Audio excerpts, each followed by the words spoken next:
Hello and welcome back, everybody. If you haven't already, please think about liking and subscribing to the channel and help us grow. And definitely leave comments on this video or anything else on the channel. So I've made this recording a couple of different times for various reasons, and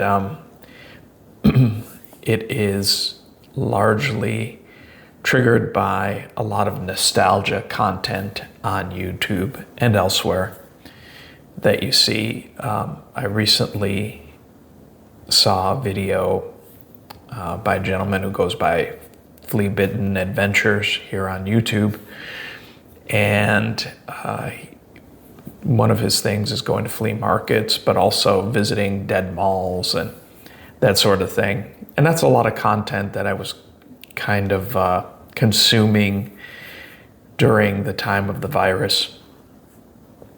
And, a lot of it is nostalgia driven, of course. You see the scars of the stores that are gone, like Sears or McCrory's or, whatever you can name, several dozen. I think most of us can. Even some of the younger viewers and listeners out there can relate, because businesses are constantly going out of business, particularly retailers. So I will put his link to his stuff in the description.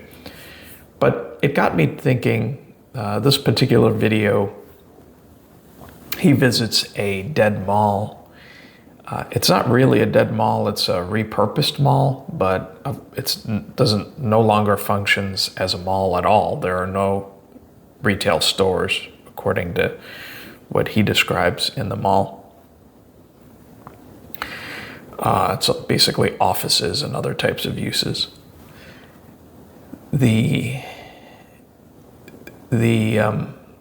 This particular location, I've actually not been to this mall, but I have been to this small community in New York State.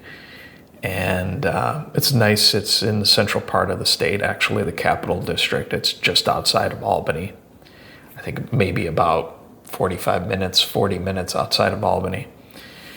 And for those of you that aren't familiar with the United States or with New York State in general, most people, when you say you're from New York, think that you mean New York City. And certainly when they envision New York, they don't envision New York State, they envision New York City, which is greater. New York is 11 million people, something like that. But of course that's scattered not just in New York State and Manhattan, but also the boroughs, Long Island, northernmost New Jersey, westernmost Connecticut, and most people kind of refer to it as the tri-state area, because that's really what it is. It's an ecosystem unto itself. There's a whole separate mentality of the folks who live in this area, apart from the collective states that they actually belong to. So if you're from the tri-state in Connecticut, you think very differently, I think, than somebody who is at the quiet end of Connecticut or the easternmost part that's close to Rhode Island. Similarly, if you're from upstate New York, which is really anything past Poughkeepsie or Rockland County, if you're from western New York or central New York or the northern tier, parts of the southern tier, Binghamton, Syracuse, Buffalo, Rochester, Albany, you think very differently, the Adirondacks, you think very differently than somebody who's from the city, as most people in New York call New York City. But, and I apologize for getting off track. I do have a personal story related to Amsterdam. When I was with my first wife, we were going home for the holidays. She's from the same general area I'm from. We were traveling on the thruway and my car developed a flat tire. Well, that car did not, it had basically a fix-a-flat system. It did not have a spare. So put the fix-a-flat in there and drove, I think it was about 4 or 5 miles to the next exit, which happened to be Amsterdam. So Amsterdam is right off the highway. And, there was a nice gentleman there who actually had to repair the car because the car at the time was too low for a normal ramp system, and he didn't have a ramp with a low enough profile to get the car on there. So he had to actually jack it up while it was kind of a wet rain or wet snow situation, or rain-snow mix, and do it right there in the parking lot. So he only wanted $5 for that, by the way, and he repaired the tire. It was repairable, and gave him a 20 for his trouble, and we were off. But that's my personal experience with Amsterdam. Nice little downtown area, or it did at the time. This is probably going back almost 20 years now, pretty close to 20 years. So I don't know what it's like now. I know a lot of the employers in that area have gone away. They used to have all kinds of different things. Remington Arms had a factory in that area. I think there was a baby food factory out there. It wasn't Gerber, it was the other baby food manufacturer. But anyway, there were a bunch of things out there. I think they're all gone. I could be wrong, though. So anyway, this nostalgia, it's fueled by something that's missing in our lives, and something that clearly in modern society, modernity is the social aspect, the very analog nature of things. I mean, you can talk about these things, and there are plenty of videos out there that explore the ins and outs of them. But an observation that they often don't make is that there's a certain naivete, I guess, in exploring that, what could be if we could go back. But the truth of the matter is we're never going back. Those times are never coming back. Simple cars, when the exhaustible supply is gone of simple cars without electronics and without screens and without tracking and without all the things that make them very fragile and vulnerable to breakdowns, when the old-time cars are gone, and by old-time I mean pretty much anything that's 10 years old and older. When they're gone, they're gone. Nobody's coming back making simple vehicles. We're not going back to having landlines in our homes. We're not, people are socializing, when they do socialize, in very different ways now. Your circle of friends has closed, if you have friends at all. I think even things that we used to take for granted, the rites of passage for young people to go to high school, a traditional high school, go to college, and I think those will cease to exist in the not too distant future. Society, frankly, we're on the cusp of transformations, and it's not, everyone talks about artificial intelligence and how it's going to reform society. I don't think it's artificial intelligence in and of itself that will drive all these things. It is the idea that the old ways, there are certain people in positions of power that have decided, and they decided some time ago, that the old ways had to die. And they had cast that, that has been cast. And that we're not, the inexorable process of that taking place has been grinding on for the better part of almost 10 years now. You really saw that those changes come to the fore, I think, in 2012, certainly after the great financial crisis. The world began to change fundamentally. I think a lot of it had to do, with generational shifts. Certainly the millennials were coming into their own. Now you have the Gen Z, the Zoomers are, coming into their own.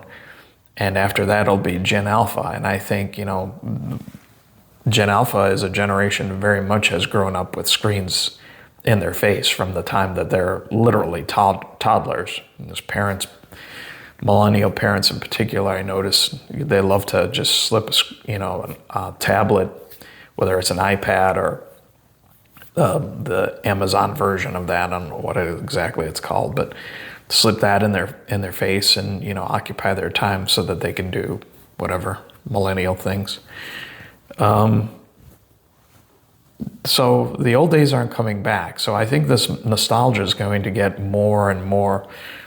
There's a great deal of it, and I can say this personally. I being almost 61 years old, kind of lived through a lot of these eras that people are nostalgic about. Believe me, they weren't.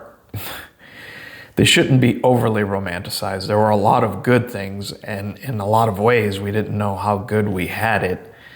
But there was a lot of, I know in my generation particularly, when I graduated from high school, we graduated, my generation, my class, graduated into a recession.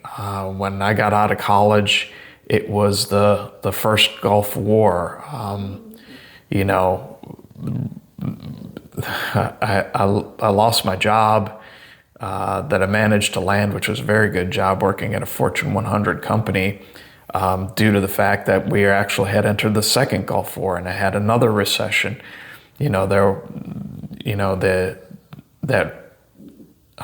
I graduated or was graduating from college, that's when Black Friday happened. That's when the stock market crashed. We had this economic upheaval. Even, the great financial crisis, that was right when, I was just starting to really, it didn't personally affect me 100%, but the ramifications of the great financial crisis, it really took a toll on my generation and the economy in general. And that indirectly obviously harmed me, although I didn't lose my job. I knew plenty of people who did. I mean, I knew the economy around me.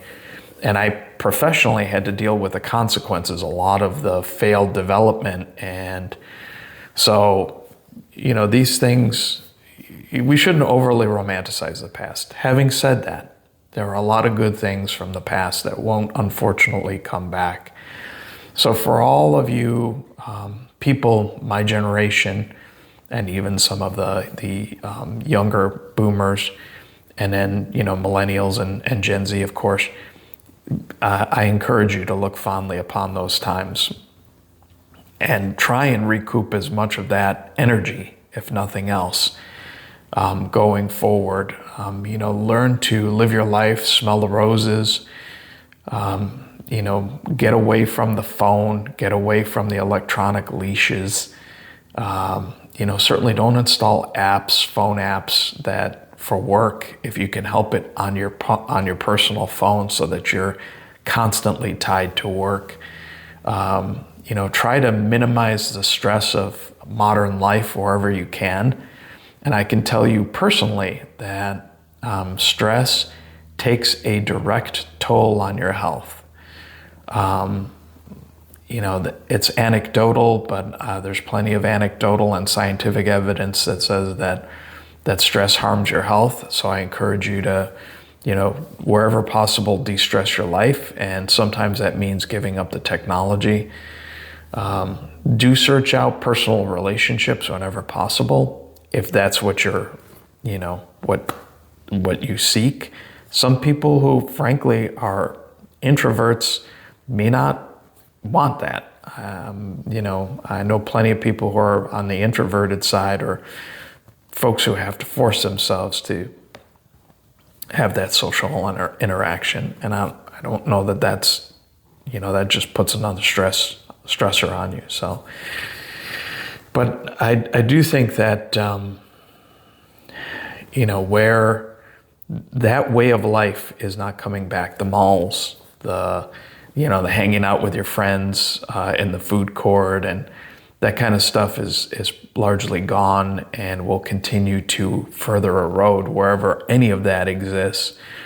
I think it's time to search out things that will replace those social markers or those social events or those traditional things that have kept us as a society grounded, and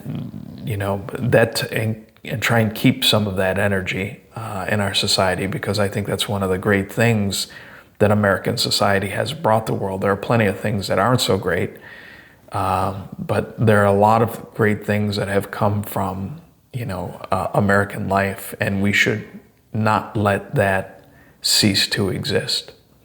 Anyway, I don't want to go too long. I appreciate your listening and your viewership.